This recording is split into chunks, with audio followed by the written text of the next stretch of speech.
Hey, what's up, everyone? I'm Tanian, and today I'm going to be discussing the new Netflix series Eric, starring Benedict Cumberbatch. This will be a spoiler discussion, just a word of warning, since I would like to take a deeper look at some of the rich themes in the series and explore its haunting narrative, and specifically look at the interesting parallels between this series and Jim Henson's fantasy classic Labyrinth. Eric centers around Vincent Anderson, played by Benedict Cumberbatch, the son of a wealthy New York family, and also he's the creator of a beloved children's show, Good Day Sunshine. Despite his success, his workaholic tendencies and alcoholism have driven a wedge between him and his family, especially his son Edgar, portrayed by Ivan Morris Howe. After a heated argument with his wife Cassie, played by Gabby Hoffman, Vincent neglects to take Edgar to school. This oversight leads to Edgar's disappearance, sparking a highly publicized police investigation that thrusts Vincent's already chaotic life into further turmoil. Central to the series is the title character, Eric, a big blue monster created by Edgar as a potential new puppet for Vincent's TV show, Good Day Sunshine. Speaking of Good Day Sunshine, you can definitely tell that the writers behind the series based the style and aesthetic, and particularly the look of the puppets on that show, off Jim Henson's Muppets and The Muppet Show. Though Vincent quickly dismisses Edgar's idea for a new puppet, Eric becomes much more than just a figment of Edgar's imagination. What I find especially fascinating about the character of Eric is that he takes on this deeper significance as an alter ego and shadow side of Vincent, embodying both the creativity and the darkness within him.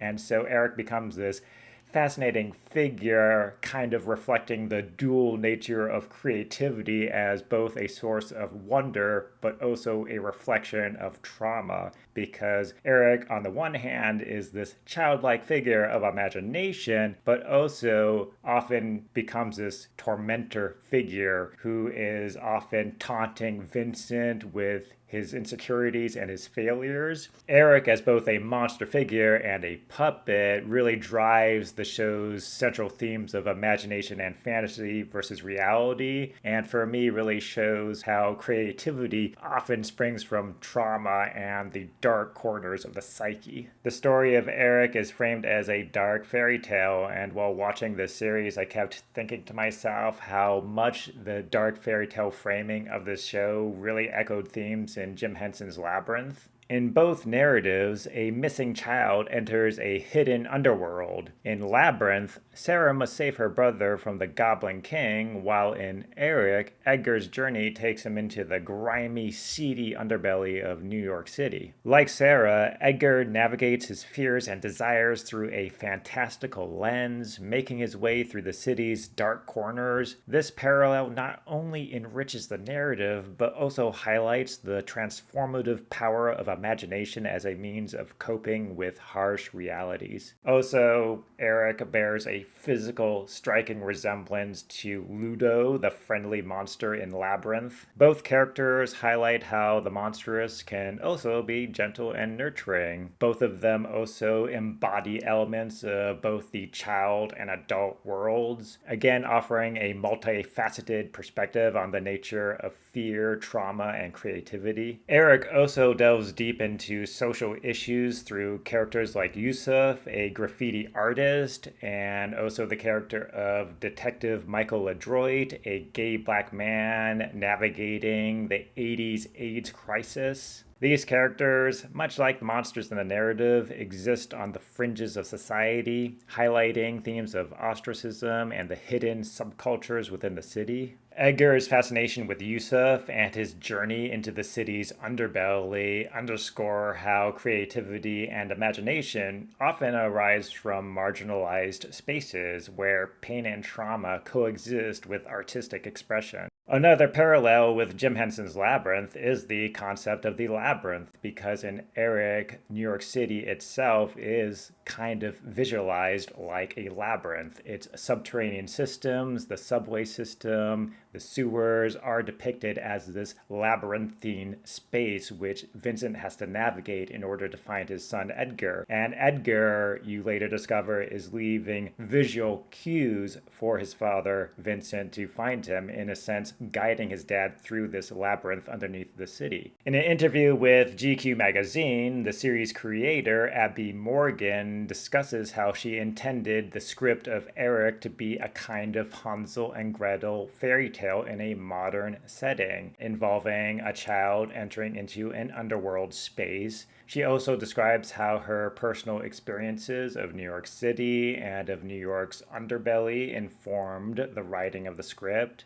and how she also intended Edgar's journey to be a kind of journey and entrance into these hidden subcultures within the city. And that's pretty fascinating on another level because, again, it kind of ties in with Jim Henson's Labyrinth, which, as we've said, also involves a child entering into an underworld space.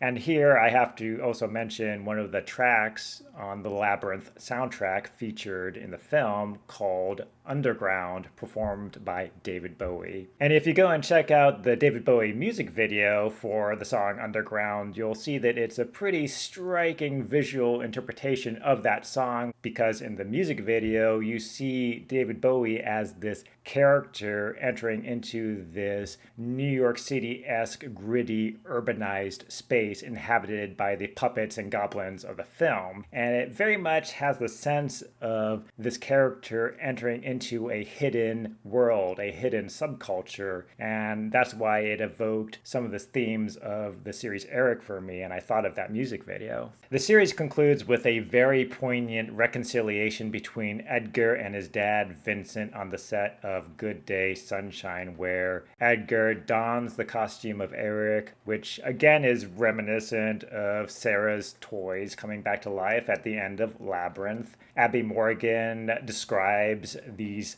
final moments between Edgar and his dad as Edgar kind of reclaiming his creativity and his childlike capacity of imagination.